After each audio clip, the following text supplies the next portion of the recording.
ಕರ್ನಾಟಕ ಸರ್ಕಾರದ ಮಹತ್ವದ ಯೋಜನೆಗಳಲ್ಲಿ ಒಂದಾದ ಗೃಹಲಕ್ಷ್ಮಿ ಯೋಜನೆ ಬಗ್ಗೆ ಸಾಕಷ್ಟು ಊಹಾಪೋಹಗಳು ಇದ್ವು. ಈ ಯೋಜನೆಯನ್ನ ನಿಲ್ಲಿಸಲಾಗಿದೆ ಅಂತ ಕೆಲವರು ಮಾತನಾಡಿಕೊಳ್ತಿದ್ರು. ಆದರೆ ಸರ್ಕಾರ ದೀಪಾವಳಿ ಹಿನ್ನೆಲೆ ರಾಜ್ಯದ ಮಹಿಳೆಯರ ಮುಖದಲ್ಲಿ ಸಂತಸ ತಂದಿದೆ. ಹೌದು, ಕಳೆದ 3 ತಿಂಗಳಿನಿಂದ ಹಣ ಜಮೆ ಮಾಡಿರಲಿಲ್ಲ. ಆದರೆ ಈಗ ದೀಪಾವಳಿ ಹಬ್ಬದಲ್ಲಿ 1 ತಿಂಗಳ ಹಣ ಜಮೆ ಮಾಡಲಾಗಿದ್ದು ಮಹಿಳೆಯರು ಫುಲ್ ಖುಷಿಯಾಗಿದ್ದಾರೆ. ಆದರೆ ಕೆಲವು ಕಡೆ ಸಾಕಷ್ಟು ಮಹಿಳೆಯರ ಖಾತೆಗೆ ಹಣ ಬಂದಿಲ್ಲ ಅನ್ನೋ ಮಾತು ಕೇಳಿ ಬಂದಿದೆ. ಅವರು ಚಿಂತೆ ಮಾಡಬೇಕಿಲ್ಲ. ಬದಲಾಗಿ ಈ ರೀತಿ ಚೆಕ್ ಮಾಡಿ ನಿಮ್ಮ ಸ್ಟೇಟಸ್ ಅನ್ನ ತಿಳಿದುಕೊಳ್ಳಬಹುದು. ಗೃಹಲಕ್ಷ್ಮಿ ಹಣವನ್ನ ದೀಪಾವಳಿಯಲ್ಲಿ ಅರ್ಹ ಮಹಿಳೆಯರ ಖಾತೆಗೆ ಜಮೆ ಮಾಡಲಾಗಿದೆ. ಆದರೆ ಈ ಗೃಹಲಕ್ಷ್ಮಿ ಯೋಜನೆಯ ಹಣ ಎಲ್ಲರಿಗೂ ಬಂದಿಲ್ಲ. ಅಂದ್ರೆ ನೀವು ಫಲಾನುಭವಿಗಳಾಗಿದ್ರೆ ಸಾಲದು, ಬದಲಾಗಿ ನಿಮ್ಮ ಹೆಸರು ಆಹಾರ ಮತ್ತು ನಾಗರಿಕ ಪೂರೈಕೆ ಇಲಾಖೆಯ ಈ ರೇಷನ್ ಕಾರ್ಡ್ ಪಟ್ಟಿಯಲ್ಲಿ ಇರಬೇಕು ಅನ್ನೋದು ನಿಮ್ಮ ಗಮನಕ್ಕಿರಲಿ. ಆಹಾರ ಮತ್ತು ನಾಗರಿಕ ಸರಬರಾಜು ಇಲಾಖೆಯ ಜಾಲತಾಣದಲ್ಲಿ ನೀವು ಇದನ್ನ ಪರಿಶೀಲನೆ ಮಾಡಬಹುದಾಗಿದೆ.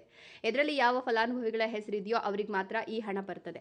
ಸರ್ಕಾರ ಈಗ ಸಾಕಷ್ಟು ಅನರ್ಹ ಬಿಪಿಎಲ್ ಪಡಿತದಾರರನ್ನ ಪತ್ತೆ ಮಾಡಿದ್ದು ಅವರನ್ನ ಎಪಿಎಲ್ಗೆ ಪರಿವರ್ತಿಸುವ ಕೆಲಸ ಮಾಡ್ತಿದೆ. ಅಲ್ಲದೆ ಸಾಕಷ್ಟು ದಿನಗಳ ಕಾಲಾವಕಾಶ ಸಹ ನೀಡಿದ್ದು ಅರ್ಹ ಫಲಾನುಭವಿಗಳು ತಮ್ಮ ಬಳಿ ಇರುವ ದಾಖಲೆಗಳನ್ನು ತಹಶೀಲ್ದಾರ್ಗೆ ಸಲ್ಲಿಕೆ ಮಾಡುವ ಮೂಲಕ ಬಿಪಿಎಲ್ ಕಾರ್ಡ್ ಅನ್ನು ಉಳಿಸಿಕೊಳ್ಳಬಹುದಾಗಿದೆ. ವಿಡಿಯೋ ಇಷ್ಟ ಆದರೆ ಲೈಕ್ ಕೊಟ್ಟು ಶೇರ್ ಮಾಡಿ. ತಪ್ಪದೆ ನಮ್ಮ ಚಾನಲ್ ಅನ್ನು ಸಬ್ಸ್ಕ್ರೈಬ್ ಮಾಡ್ಕೊಳ್ಳಿ. Thank you.